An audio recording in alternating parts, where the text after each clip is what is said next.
जय श्री कृष्णा, राधे राधे, ओम नमः शिवाय। मैं रितु पारिक आप सभी का आपके अपने यूट्यूब चैनल पर हार्दिक स्वागत करती हूँ। भगवान विष्णु की कृपा आप पर सर्वदा बनी रहे। आज हम इस वीडियो में सुनेंगे परिवर्तनी एकादशी की व्रत कथा और विधि के बारे में।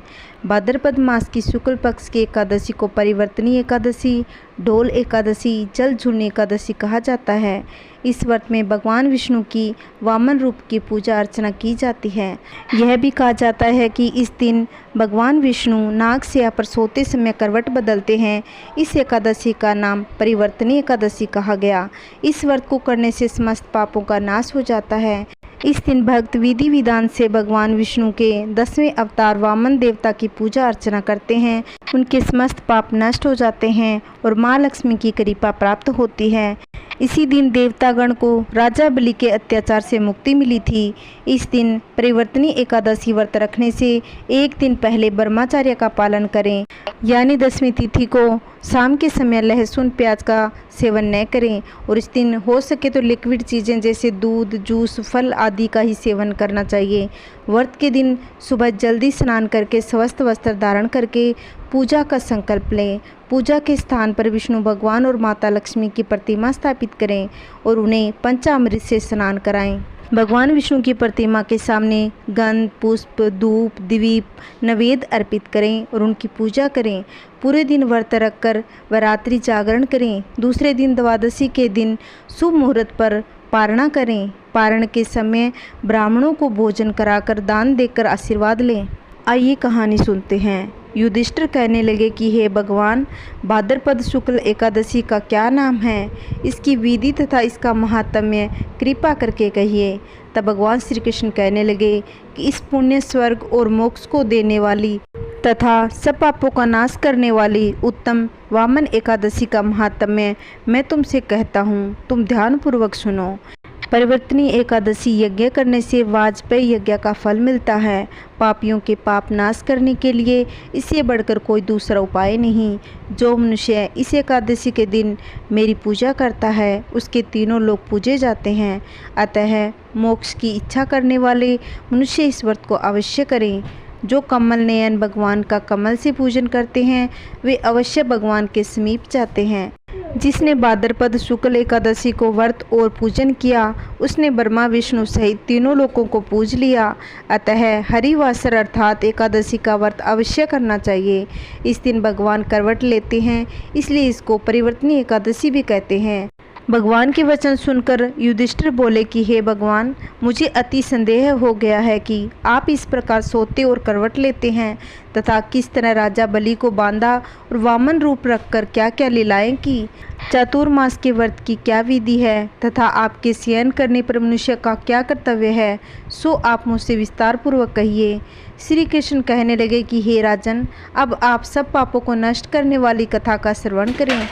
त्रेता युग में बलि नामक एक दैत्य था। वह मेरा परम भक्त था। वह विविध प्रकार के वेदों से मेरा पूजन किया करता था। वह नित्य ही ब्राह्मणों का पूजन तथा यज्ञ के आयोजन करता था, लेकिन इंद्र के द्वेष के कारण उसने इंद्रलोक तथा सभी देवताओं को जीत लिया। इस कारण सभी देवता एक तरफ होकर सोच विचार कर भगवान के पास गए और बृहस्पति सहित इंद्र आदि देवता प्रभु के निकट जाकर और नतमस्तक होकर वेद मंत्रों द्वारा भगवान का पूजन और स्तुति करने लगे। अतः मैंने वामन रूप धारण करके 5वां अवतार ले लिया और फिर अत्यंत तेजस्वी रूप से राजा बलि को जीत लिया। इतनी वार्ता सुनकर राजा युधिष्ठिर कहने लगे, हे जनार्दन, आपने वामन रूप धारण करके उस महाबली दैत्य को किस प्रकार जीता? श्री कृष्ण कहने लगे, वामन रूपधारी ब्रह्मचारी बलि के 3 पग भूमि की याचना करते हुए कहा, ये मुझको तीनों लोकों के समान है। हे राजन, यह तुमको अवश्य ही देनी होगी। राजा बलि ने इसे तुच्छ याचना समझकर 3 पग भूमि का संकल्प मुझको दे दिया और मैंने अपने त्रिविक्रम रूप को बढ़ाकर यहाँ तक कि भूलोक में पद, भूलोक में जंगा, स्वर्गलोक में कमर, महलोक में पेट और जनलोक में हृदय, यमलोक में कंठ की स्थापना कर सत्यलोक में मुख, उसके ऊपर मस्तक स्थापित किया। सूर्य, चंद्रमा आदि सब ग्रहगण, योग नक्षत्र, इंद्र आदि देवता और शेष आदि सब नागणों ने विविध प्रकार से वेद सूक्तों से प्रार्थना की। तब मैंने राजा बलि का हाथ पकड़कर कहा कि हे राजन, एक पद से पृथ्वी, दूसरे से स्वर्गलोक पूर्ण हो गए, अब तीसरा पग कहाँ रखूं? तब बलि ने अपना सिर झुका लिया और मैंने अपना पैर उसके मस्तक पर रख दिया, जिससे मेरा वह भक्त पाताल को चला गया। फिर उसकी विनती और नम्रता को देखकर मैंने कहा कि हे बलि, मैं सदैव तुम्हारे निकट ही रहूँगा। विरोचन पुत्र बलि से कहने पर भाद्रपद शुक्ल एकादशी के दिन बलि के आश्रम पर मेरी मूर्ति स्थापित हुई। इसी प्रकार दूसरी क्षीर सागर में शेषनाग के षष्ठ पर हुई। हे राजन, इस एकादशी को भगवान शयन करते हुए करवट लेते हैं, इसलिए तीनों लोकों के स्वामी भगवान विष्णु का उस दिन पूजन करना चाहिए। ओम नमो भगवते वासुदेवाय। आप सभी का आपके अपने YouTube चैनल पर हार्दिक स्वागत है। भगवान विष्णु की कृपा आप पर सर्वदा बनी रहे। आज हम सुनेंगे एकादशी व्रत की कहानी और माता तुलसी की कथा। एक बार एक राज्य में एक राजा रहा करता था। राजा बहुत ही बुद्धिमान और बलशाली था। राजा सदैव अपनी प्रजा का बहुत अच्छे से ध्यान रखता था। प्रजा भी अपने राजा को बहुत पसंद करती थी। राजा की 2 बेटियां थीं। राजा अपनी दोनों बेटियों से बहुत अधिक प्रेम करता था। राजा की छोटी बेटी देखने में बहुत अधिक सुंदर थी। राजा की बड़ी बेटी छोटी बेटी के मुकाबले थोड़ा कम सुंदर थी। राजा की छोटी बेटी ग्यारस माता की पूजा किया करती थी। सभी लोग राजा की छोटी बेटी से बहुत प्रेम करते और बहुत ही प्रशंसा किया करते थे। राजा भी बड़ी बेटी के मुकाबले छोटी बेटी से अधिक प्रेम करते थे, जिस कारण राजा की बड़ी बेटी को अपनी छोटी बहन से नफरत होने लगी। राजा की दोनों बेटियां अब बड़ी हो गई, शादी के लायक हो गई, तो रानी ने राजा को कहा कि अपनी दोनों बेटियों के लिए कोई अच्छा सा रिश्ता देकर शादी कर दीजिए। तभी एक पड़ोस राज्य में रहने वाला राजकुमार राजा की बड़ी बेटी के लिए रिश्ता लेकर आए। लेकिन जैसे ही उस राजकुमार की नज़र राजा की छोटी बेटी पर पड़ी, तो वह छोटी बेटी पर आकर्षित हो गया और वह बड़ी बहन से रिश्ता करने के लिए मना कर दिया। और उसने राजा से कहा कि मैं आपकी छोटी बेटी से विवाह करना चाहता हूँ। जिसके बाद राजा की बड़ी बेटी यह देखकर अपनी छोटी बहन से और भी क्रोधित हो गई। राजा की बड़ी बेटी ने अपनी छोटी बहन को अपना सबसे बड़ा दुश्मन मान लिया। राजा की बड़ी बेटी ने अपनी छोटी बहन से बदला लेने का निर्णय लिया, जिसके लिए उसने अपनी छोटी बहन को जान से मारने का प्लान बनाया। राजा की बड़ी बेटी ने अपनी छोटी बहन को मारने के लिए सबसे पहले एक लड्डू में जहर मिलाकर अपनी छोटी बहन को दे दिया और अपनी छोटी बहन को लड्डू खाने के लिए कहा। लेकिन लड्डू खाने के बाद भी छोटी बहन को कुछ भी नहीं हुआ। बड़ी बहन यह देखकर बहुत आश्चर्यचकित रह गई, लेकिन बड़ी बहन ने हार नहीं मानी और उसने जब रात में छोटी बहन अपने कमरे में सो रही थी, तब उसे एक मटके में सांप रखकर उसे कमरे में छोड़ दिया। लेकिन सांप भी छोटी बहन का कुछ नहीं बिगाड़ पाया, क्योंकि यह सब ग्यारस माता की कृपा थी। बड़ी बहन ने सोचा ऐसे तो ये मरने वाली नहीं है। उसने एक प्लान और बनाया और बड़ी बहन ने अपनी छोटी बहन से कहा कि चलो हम लोग कुएं में से पानी भर कर लाते हैं। जिसके लिए वह अपनी छोटी बहन को पानी भरने के बहाने कुएं के पास ले गई और उसने अपनी छोटी बहन को कुएं में धक्का दे दिया। लेकिन छोटी बहन को तब भी कुछ भी नहीं हुआ, क्योंकि वह ग्यारस माता उसकी रक्षा करती रही। उधर बड़ी बहन अपने सारे प्रयासों के बाद असफल हो रही थी, जिससे वह बहुत क्रोधित हो गई। फिर उसने अपनी छोटी बहन के पास जाकर उसे खुद ही पूछ लिया कि मेरी छोटी बहन, तुमको पता है भगवान ने सबकी मृत्यु एक निश्चित समय पर लिख दी है, और कैसे तुम्हारी मृत्यु होगी, क्या यह तुम जानती हो? तब छोटी बहन ने अपनी बड़ी बहन को बताया कि हाँ, मैं तो जानती हूँ मेरी मृत्यु कैसे होगी। छोटी बहन यह सब सुनकर बड़ी खुश हो गई और वह खुशी के मारे झूल उठी। उसने अपनी छोटी बहन से कहा कि तो मुझे अपनी मृत्यु का राज तो बताओ। छोटी बहन बहुत ही बोली थी, वह अपनी बहन के मंसूबे को नहीं पहचान पाई और छोटी बहन ने अपनी बड़ी बहन से कहा कि मेरी मृत्यु तो एक तोते में है, जो तोते के गले में एक हार है, उससे मेरी मृत्यु होगी। जब तक कोई भी व्यक्ति तोते को मारकर वह हार अपने गले में पहनेगा तो मैं मूर्छित हो जाऊंगी, और जैसे ही उस हार को अपने गले में उतार देगा तो मैं वापस से जीवित हो जाऊंगी। अपनी छोटी बहन की मृत्यु का राज जानकर बड़ी बहन बहुत ही खुश हो गई। उसने अपनी छोटी बहन को मारने के लिए एक पालतू तोते को ढूंढना शुरू कर दिया और छोटी बहन को इस बात का आभास हो गया था कि कोई उसकी जान लेना चाहता है। यह सब जानकर वह अपने पिताजी के पास गई और उसने अपने पिताजी से कहा कि पिताजी, मेरे मरने के बाद आप मुझे जलाइएगा मत, बल्कि आप मुझे अपनी पुराने वाली हवेली में एक पलंग पर लिटाकर छोड़ दीजिएगा। राजा अपनी बेटी की यह बात सुनकर बहुत दुखी हुआ और राजा ने अपनी छोटी बेटी से पूछा, बेटी तुम यह क्या कह रही हो? तब राजा की छोटी बेटी ने बताया, पिताजी, समय किसी के लिए नहीं रुकता, कब क्या हो जाए किसी को कुछ पता नहीं होता। फिर राजा ने अपनी छोटी बेटी से कहा कि तुम ऐसी बातें क्यों कर रही हो?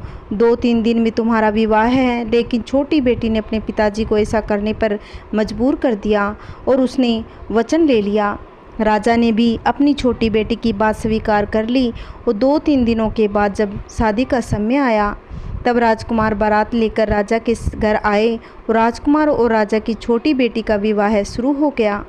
जैसे ही राजा की छोटी बेटी राजकुमार के साथ फेरे लेना शुरू कर देती है, उसी समय बड़ी बहन अपनी छोटी बहन के कमरे में जाकर उसके तोते को पकड़ लिया और उसको जान से मार देती है। तोते के गले में जो हार था उसको अपने गले में धारण कर लेती है। जैसे ही बड़ी बहन उस हार को अपने गले में धारण करती है तो वह 3 फेरे ले पाती है और वहीं बेहोश होकर गिर गई। जिसके बाद राजा ने बड़े बड़े दर्द हकीमों को बुलवाया, अपनी छोटी बेटी का इलाज करने के लिए कहा।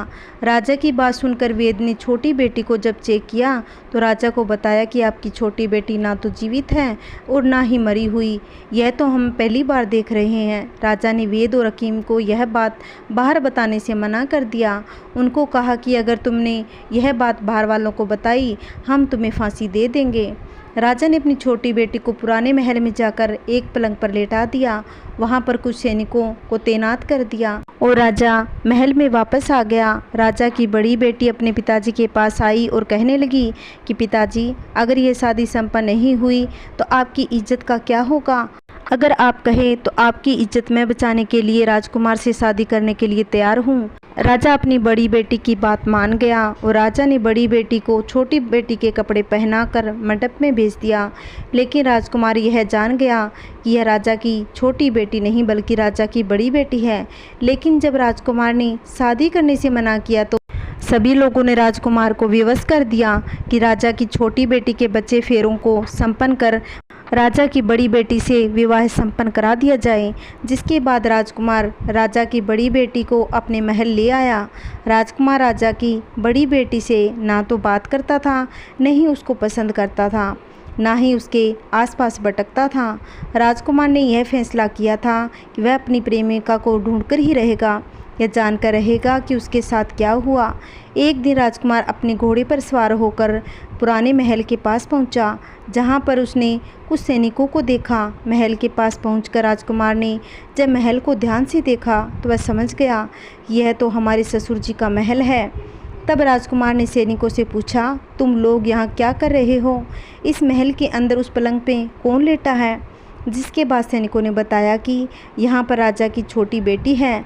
यह सुनकर राजकुमार बहुत प्रसन्न हुआ और तुरंत अपनी प्रेमिका के पास जा पहुँचा, उसकी सेवा करने लगा। जैसे ही रात हुई तो राजा की छोटी बेटी उठकर खड़ी हो गई। राजकुमार यह देखकर बहुत खुश हुआ और उसने राजा की छोटी बेटी से पूछा कि तुम यहाँ क्या कर रही हो और तुम मेरे साथ मेरे घर चलो। राजा की छोटी बेटी ने राजकुमार को सारी बातें बता दी। मेरी जान एक तोते में बसी थी, मैंने यह बात सिर्फ अपनी बड़ी बहन को बताई थी। मुझे पता है उसने ही मुझे मारने का प्रयास किया है। उसके पास एक हार है जिसको वह सुबह पहन लेती है और रात को उतार देती है। जब तक वह हार को पहन लेती है तब तक मैं मूर्छित रहती हूँ। जैसे ही वह हार को उतार देती हैं तो मैं जीवित हो जाती हूँ। जब तक मेरी बड़ी बहन के पास वो हार है तब तक मैं ऐसी जीवित और मूर्छित होती रहूँगी। अगर मेरी बड़ी बहन के पास जो हार है वह मेरे हाथ लग जाए तो हमेशा के लिए जीवित हो जाऊँगी। राजकुमार यह बात सुनकर राजा की छोटी बेटी के पास रहने का निर्णय कर लिया।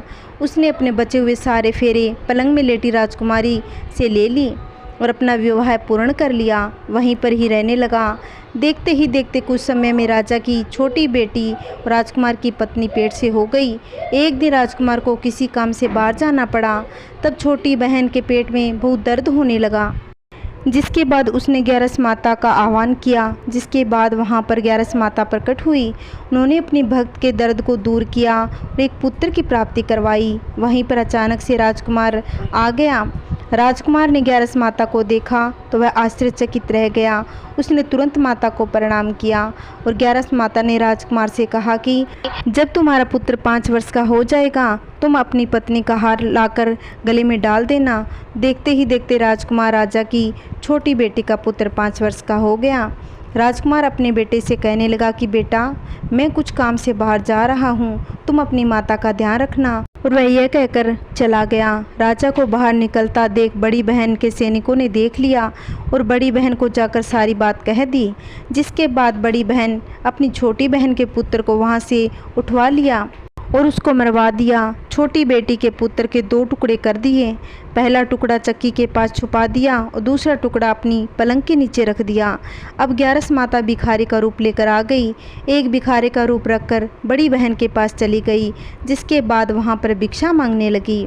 बड़ी बहन अपने नौकरों से कहने लगी कि जाकर भिक्षा दे दीजिए। लेकिन जैसे ही नौकर ग्यारस माता को भिक्षा देने लगे तो माता उन्हें मना कर दिया और कहने लगी तुम्हारी महारानी से ही भिक्षा लूँगी। जिसके बाद बड़ी बहन स्वयं ही भिक्षा देने के लिए माता के पास आ गई। तब माता एक बिल्ली का रूप लेकर उसके कमरे में चली गई। वहाँ पर छोटी बेटी के पुत्र के 2 टुकड़े को आपस में जोड़ दिया और उसे जीवित कर दिया। उसे वहाँ से ले गई और राजकुमार के पास छोड़ दिया। राजकुमार अपने बेटे को लेकर अपनी पत्नी के पास गया और उसे कहने लगा तुम इसका ध्यान रखना। अगर तुम इस बच्चे का अच्छे से ध्यान रखोगी मैं तुमसे बात करूँगा। एक दिन राजकुमार अपने बच्चे से कहने लगा कि तुम मासी से उनके गले का हार मांग लेना। जिसके बाद राजकुमार का लड़का अपनी मासी के पास गया और कहने लगा मासी जी, मुझे तुम्हारा गले का हार चाहिए जो तुमने गले में पहन रखा है। यह सुनकर पहले तो उसकी मासी बहुत क्रोधित हुई और उसको यह याद आया कि राजकुमार ने कहा था कि अगर मैं इस बच्चे का ध्यान अच्छे से रखूंगी तो वह मुझसे बात करने लग जाएंगे। यह सोचकर वह हार उस बच्चे को दे देती है। वह तुरंत हार को लेकर अपने पिताजी के पास गया और राजकुमार अपने बेटे को लेकर वहाँ से चला गया और अपनी पत्नी से कहने लगा कि तुम हमारे लिए खाना बना देना, मैं शाम को आकर तुम्हारे साथ ही खाऊंगा। वह अपने बेटे को लेकर वहाँ से चला गया। जिसके बाद वह राजा के पास गया और उनको सारी बात बता दी। राजा अपनी बड़ी बेटी की करतूत देखकर क्रोधित हुए। राजा ने अपनी छोटी बेटी को राजकुमार के साथ विदा कर दिया और वे खुशी खुशी राजकुमार और छोटी बेटी रहने लगे। बोलिए श्री कृष्ण भगवान की जय। आइए अब सुनते हैं तुलसी माता की छोटी सी कथा। एक बुढ़िया थी, वह हर रोज़ तुलसी को जल चढ़ाती थी और तुलसी जी की पूजा भी करती, पर रोज़ जल चढ़ाते हुए तुलसी जी से प्रार्थना करती थी, हे तुलसी माता सत की दाता, मैं बिड़ला सिचू तेरा, तू कर निस्तारा मेरा। तुलसी माता अड़वा दे लड़वा दे, पीताम्बर की धोती दे, मीठा मीठा घास दे, बेकुंठ का वास दे, चटके की चाल दे, पटके की मोद दे, चंदन की काट दे, उजालर की झनकार दे, साई का राज दे, दाल भात का जिमन दे, ग्यारस की मोद दे, श्री कृष्ण का कंधा दे। यह बात सुनकर तुलसी माता सूखने लग गई। भगवान ने पूछा, हे तुलसी तुम क्यों सूखती जा रही हो? तुम्हारे पास इतनी औरतें आती हैं और तुम्हें मीठा भोग लगाती है, गीत गाती है, पूजा पाठ करती है। तुलसी माता ने कहा, एक बूढ़ी माई रोज आती है और इस तरह की बात करती है। मैं सब बात तो पूरी कर दूंगी, पर कृष्ण का कंधा कहाँ से दूंगी? भगवान बोले, वह मरेगी तो मैं कंधा दे आऊँगा। कुछ समय बाद बीता तो बूढ़ी माँ का देहांत हो गया। सारे गांव वाले एकत्रित हो गए, बूढ़ी माई को ले जाने लगे, पर वह इतनी भारी हो गई कि किसी से भी न उठी। सबने कहा, इतना पूजा पाठ करती थी, पाप नष्ट होने की माला भी फेरती थी, फिर भी इतनी भारी कैसे हो गई? बूढ़े ब्राह्मण के रूप में भगवान वहां आ पहुँचे और ये भीड़ कैसी है? तब वहां खड़े लोग बोले, ये बूढ़ी माई मर गई है और पापिन थी इसलिए भारी हो गई, किसी से भी नहीं उठ रही। भगवान ने कहा, मुझे इसके कान में एक बात कहने दो, शायद उठ जाए। भगवान ने बूढ़ी माई के पास जाकर कान में कहा, बूढ़ी माई मन की निकाल दे, अड़ुआ ले गड़ुआ ले, पीताम्बर की धोती ले, मीठा मीठा ग्रास ले, बेकुंठ का वास ले, चटक की चाल ले, चंदन की काट ले, झालर की झनकार ले, और दाल भात का जीमन ले, और कृष्ण भगवान का कंधा ले। इतना सुनकर बुढ़िया हल्की हो गई और भगवान अपने कंधे पर ले गए। बुढ़िया को मुक्ति मिल गई। हे तुलसी माता, जैसी मुक्ति उस बूढ़ी माई की करी वैसी सबकी करना, कहानी कहने वाले की और कहानी सुनने वाले की और सब परिवार पर करना। बोलिए श्री कृष्ण भगवान की जय। अगर आपको मेरी कहानी अच्छी लगी है तो लाइक करना, वीडियो को ज़्यादा से ज़्यादा शेयर करना। अगर आप चैनल पे नए हो तो प्लीज़ चैनल को सब्सक्राइब कर लेना, जिससे आने वाली वीडियो की नोटिफिकेशन आप तक पहुंच सके। जय श्री कृष्णा, राधे राधे, ओम नमः शिवाय। एक समय की बात है, एक दिन गणेश जी धरती पर सैर कर रहे थे। सैर करते करते वह एक अनाज के खेत में पहुंच गए और तेज़ भूख लगने के कारण उन्होंने खेत में से 12 अनाज के दाने तोड़कर खा लिए। वह खेत सेठ धनीराम का था। कुछ समय बाद विनायक जी ने अपने किए पर पछतावा होने लगा, क्योंकि उन्होंने सेठ जी को बिना पूछे ही उनके खेत से अनाज के दाने चुरा लिए। फिर गणेश जी ने सोचा कि अपने किए बुरे कर्म का प्रायश्चित तो करना पड़ेगा, इसलिए उन्होंने सेठ जी के यहाँ 12 साल के लिए नौकरी करने की ठान ली। और उसके बाद अगली ही सुबह विनायक जी 12-13 साल के एक लड़के का रूप लेकर नौकरी मांगने के लिए धनीराम सेठ जी के घर पहुँच गए। उन्होंने सेठ जी को अपना नाम गणेशा बताया। विनायक भगवान की बुद्धिमानी की परीक्षा लेने के बाद सेठ जी ने खुशी खुशी नौकरी दे दी। अब गणेश भगवान एक सामान्य मनुष्य के रूप में सेठ जी के घर पर रहने लगे।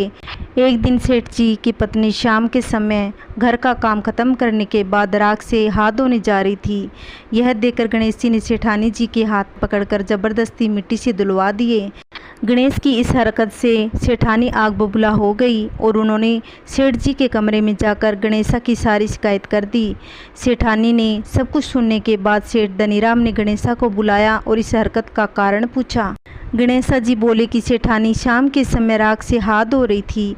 ऐसा करने से घर की लक्ष्मी नाराज होकर चली जाती है, इसलिए मैंने उनके हाथ मिट्टी से धुलवा दिए और घर में माता लक्ष्मी की कृपा बनी रहती है। यह सब सुनकर सेठ जी ने सोचा, गणेशा तो बड़ा ही समझदार है। उसके कुछ दिन बाद कुंभ मेले का शुभ अवसर आया। सेठ जी ने गणेशा को बुलाया और कहा, सेठानी जी को कुंभ मेले में स्नान करा लाओ। अब सेठानी और गणेशा स्नान के लिए मेले में पहुंच गए। वहां पहुंचने के बाद सेठानी नदी के किनारे बैठकर नहाने लगी। उन्हें ऐसा करते देख गणेशा दौड़कर आए और सेठानी जी के हाथों को पकड़ लिया। उन्हें नदी के अंदर लेकर गए, उनसे पानी में डुबकी लगवाई, फिर किनारे पर ले आए। अब गणेशा की इस हरकत से सेठानी का गुस्सा 7वें आसमान पर पहुंच गया।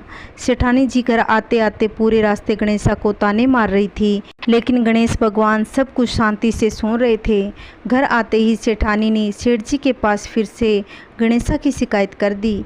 सेठ जी ने तुरंत ही गणेशा को बुलाया और पूछा, तुमने ऐसा क्यों किया? तो गणेश जी बोले, सेठ जी, सेठानी नदी के किनारे बैठकर गंदे पानी से नहा रही थी, तो मैंने उन्हें नदी में ले जाकर साफ पानी में डुबकी लगवा दी। ऐसा करने से उन्हें अगले जन्म में बहुत बड़ा राजपाट और वैभव मिलता है। सेठ जी ने सोचा कि गणेशा के विचार कितने अच्छे हैं, मेरे परिवार का कितना भला सोचता है। कुछ दिन बाद सेठ जी के घर पर पूजा थी। पंडित जी आने के बाद सेठ जी ने गणेशा से कहा, जाओ सेठानी जी को बुला कर लाओ। सेठ जी की आज्ञा के अनुसार गणेश जी सेठानी को बुलाने गए। उस वक्त सेठानी काली चुनरी ओढ़कर कमरे से बाहर आ ही रही थी। यह देखकर विनायक जी ने वह काली चुनरी उतारकर फाड़ दी और कहा कि पूजा के लिए लाल रंग की चुनरी ओढ़कर आइए। सब सेठानी ज़्यादा नाराज हो गई और गणेशा पर चिल्लाने लगी। यह देखकर आवाज़ सुनकर सेठ जी वहाँ पर भागते हुए आए और पूछा कि क्या हुआ। तब सेठानी बोली, गणेशा ने मेरी चुनरी फाड़ दी। फिर सेठ जी ने फिर गणेशा को बहुत डांटा। जवाब में गणेश जी ने कहा कि सेठ जी पूजा में कभी काला वस्त्र नहीं पहनते, इससे शुभ काम सफल नहीं होते। ऐसा सुनकर सेठ जी ने सोचा कि गणेश जी तो बहुत ही समझदार है।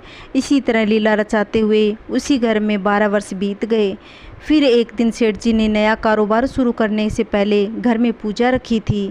पूजा करते करते उनको याद आया कि पूजा की सामग्री में गणेश भगवान की मूर्ति तो लाना ही भूल गए।